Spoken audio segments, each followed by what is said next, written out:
Episode 8 of HBO's 30 Coins was titled Sacrifice, season finale.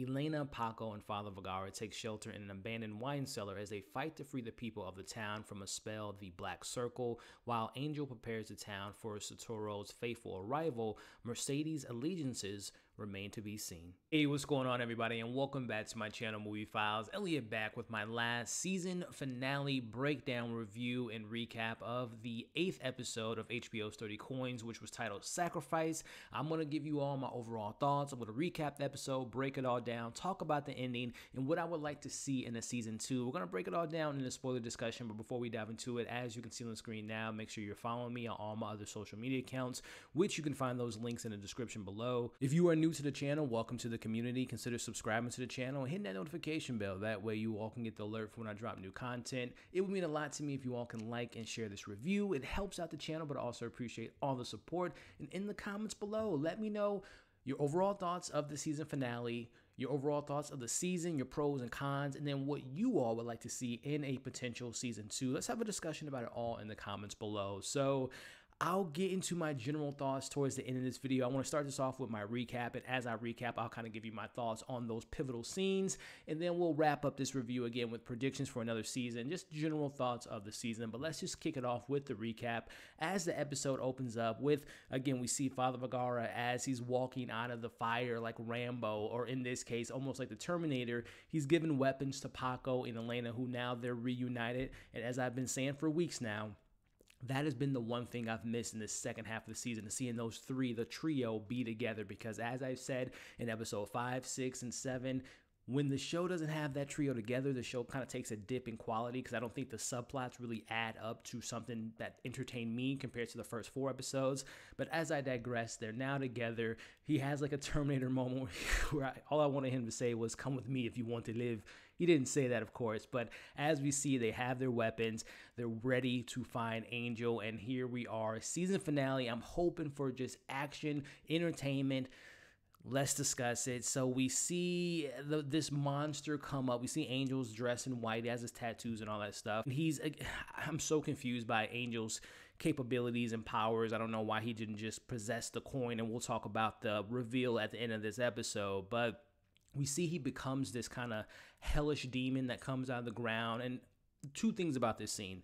The pro was, I thought visually it looked kind of cool with the people falling off this demon, and you see Father Vergara inside of him, and he shoots himself and falls on the ground and somehow lives. But the kind of my criticisms in that scene was the actual creature, the design was very video game-ish, and also just the handling of that scene, that they're shooting this gigantic monster from hell with bullets, and it's the creature is able to hit Elena, Paco, grab Father Vergara, drop him to the ground. No consequences at all. They just kind of shake it off. And after Father Vergara shoots himself, then the demon just goes away. Again, the scene, it's been many scenes like this for me. This second half of the season just been kind of underwhelming, and this was one of them. But as we go back to the recap, we see the fog has now kind of disappeared from the town, and we see that there's still an influence on the people of the town, because they're kind of they look dead to me, but you can tell that they're still kind of possessed or under this possession from the fog, under, Angel and all that stuff. We see this group of tourists coming to town, which was kind of, again, weirdly executed. They approach the people, the tourists, and they kind of attack them like zombies, and it looks like they're trying to eat them, but they're not. They just grab them. We see what goes down after this, but this is where we cut to Elena hiding with Father Vergara and Paco, and then we learn in this scene that it's been 15 days that they've been hiding. And I'm just thinking to myself, okay, either Angel's just playing games with them. He doesn't care where they are, but clearly he does, because we find out that they want to find them throughout the episode. And it just blows my mind that after all the powers and abilities we've seen in the previous 7 episodes, they can't find where Paco, Elena, and Father Vergara, where they're hiding. It takes 2 weeks for them to figure out where they are. That to me didn't make that much sense, but nonetheless, I'll talk about my overall thoughts of this episode at the end. But we see that the town has, as we knew from last week, but we learned the name of the spell, which is the Black Circle, which is the the black goo around the town is the blood of unborn children, which again, kind of cool, not obviously the blood of unborn babies, but just like, again, this is what I liked about the first half of the season, like this little kind of lore, this little explaining certain things instead of for just throwing things at the audience and being like, oh, okay, sure, that makes sense without any explanation. But we find out about that, and again, it just kind of just makes no sense to me that we jumped 2 weeks ahead of time without them finding out where they are. And they can find coins all over the world, but they can't find 3 people in a small town. We cut to Angel and the townspeople celebrating. They're having communion. It's so weird that one of the little girls, Antonio, and obviously Father Vergara and everyone else, they weren't in town when the spell went down, but it was just weird how some people were affected by the spell and other people weren't under the influence. It was just kind of weird. But nonetheless, the people of the town and the tourists are taking communion, which turns them into these zombie-like people that are just taking demands from Angel. We cut to them, Vergara and Paco. Vergara has Paco do this secret mission to find this artifact, which he does, which, by the way, that whole sequence of Father Vergara using the artifacts and putting on his eyes, very Daredevil moment there as he covers his eyes, as he's using this dove to kind of go through town, that was a pretty cool scene. That, again, reminded me of the things I liked in the first half of the season, which is just the cool visual effects, this cool kind of mythology, this cool type of magic, if you want to call it that. That was pretty cool as he was going through the town, as well as we're seeing the visuals of this episode, besides the demon monster thing, the creepy animal creatures, or the goats and the pigs being ripped up. That was visually, I'm a horror fan, that looked pretty cool. I'm not gonna lie. I thought the production of this episode, minus that monster, was pretty spot on.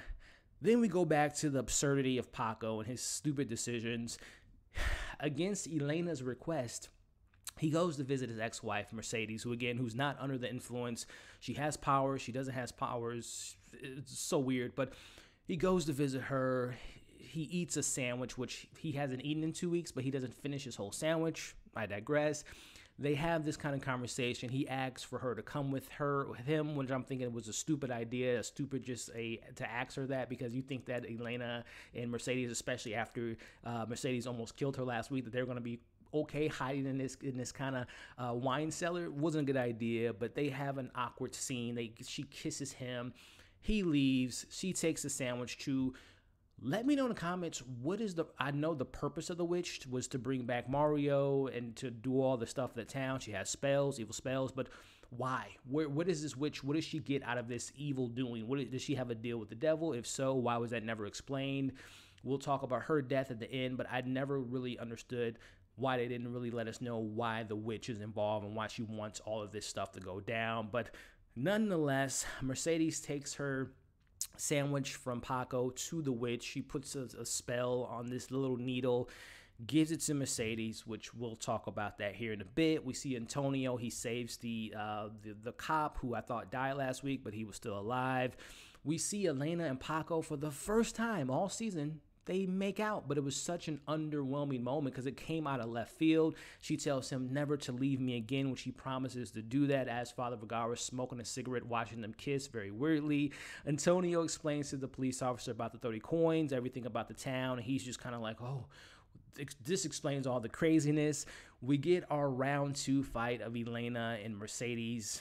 Again, Mercedes has some type of ability. She has some type of superpowers because she's able to not only take out her husband yet again, even though he has a gun and couldn't shot her right then and there, but, emotions, it's his ex-wife, whatever. She puts the needle in Elena's neck. She disappears. Father Vergara is like, don't worry about that. We'll find her later. We have to go back to our mission. And then after weeks, this just blew my mind that all season long, we know that Fabio and the people from Rome, they have been searching for, I would say, decades, if not longer, for these coins. And it's taken them 2 weeks. I understand there's probably a long distance thing from getting to Rome to where they are in this small town, but come on. They have these abilities to walk through mirrors, to go around the world, but it takes them 2 weeks, I mind you, to get this coin that they've been searching the world for, but they're just casually just like, oh, we finally got the coins. That, to me, didn't sit well to me, especially their arrival to the small town, as they like go, like they have to check in with the police women like it's going to a VIP club. That whole setup, like that to me was supposed to be like a really cool moment of him finally getting all 30 coins, but it was just like so poorly executed in my personal opinion.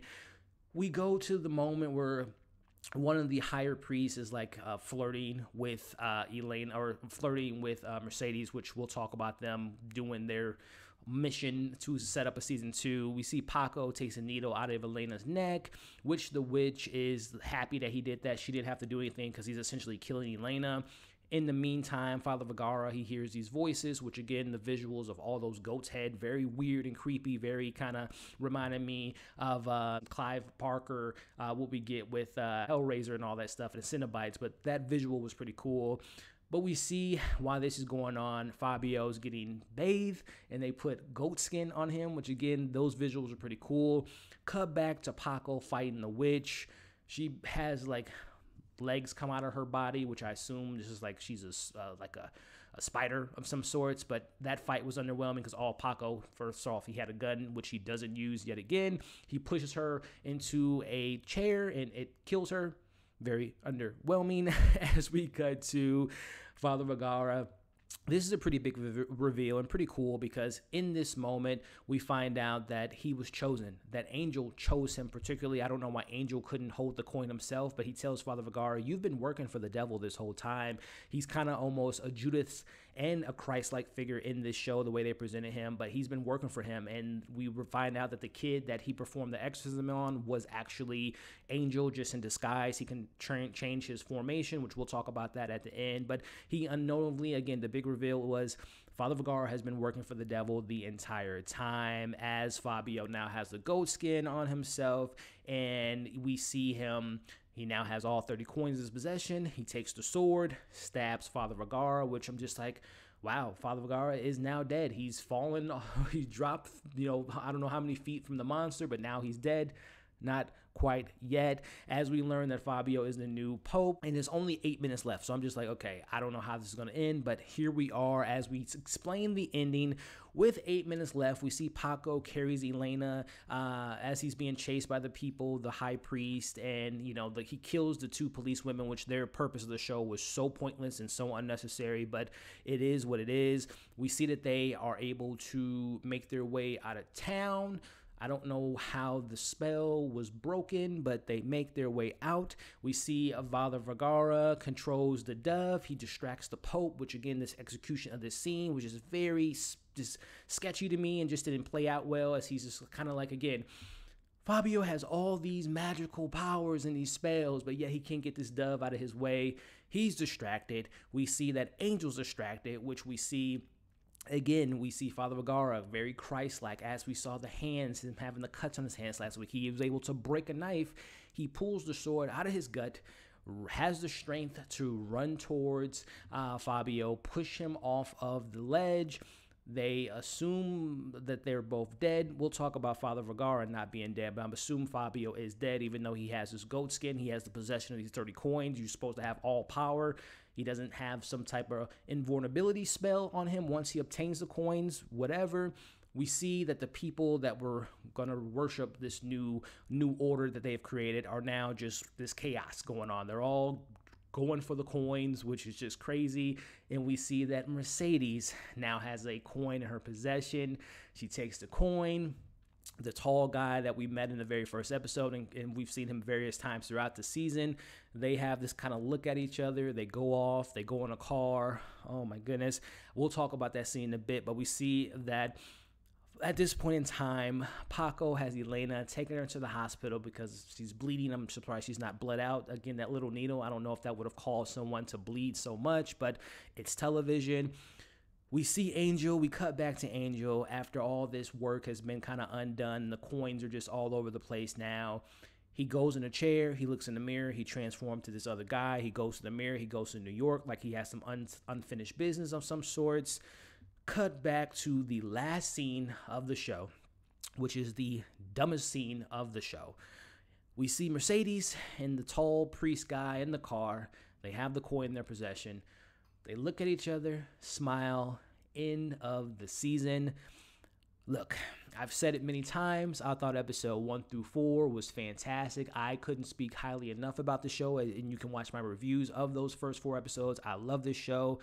Episode 5, 6, 7, 8 was the best episode of the second half of the show, no doubt. That's not saying a lot, because to me, episode 5, 6, and 7 was not that great. The character development, they just went completely different directions. Once the trio, Elena, Paco, and Father Vergara all had their subplots, it was very underwhelming. But like I said, I think the finale, as an episode, it was a okay episode, even though there were a lot of flaws and just logical things that didn't make sense. But I liked the episode. As a finale, it was very underwhelming. As a season finale, to end it with Mercedes, how is she not dead? And to have that moment with that guy in the car was so bad to me. Father Vergara, I don't think he's dead. As far as I'll transition to my predictions for season 2, I'm very kind of upset about this finale because I really love this show, but I just thought it was just a cool visual episode, cool designs, but when you look at it as a whole, it was just, again, very underwhelming. But as far as season 2 goes, I am to believe that Father Vergara is going to be either fighting for his soul in hell. Him and Fabio are going to be fighting to make their way back to Earth. Again, Father Vergara was Judas because he betrayed his people of Rome, but at the same time, he was a Christ-like figure.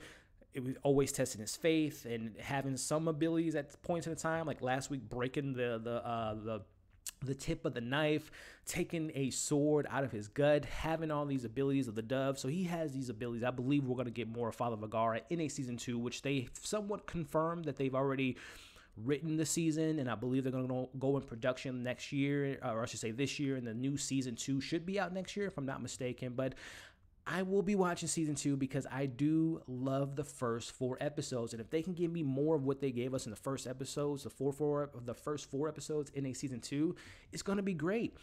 I want Mercedes to have, maybe they'll write her so much better because she is my least favorite character. Antonio is up there as well.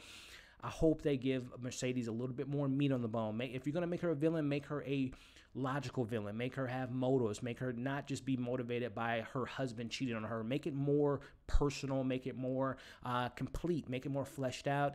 And then Paco and Elena, my 2 favorite characters in episodes 1 through 4.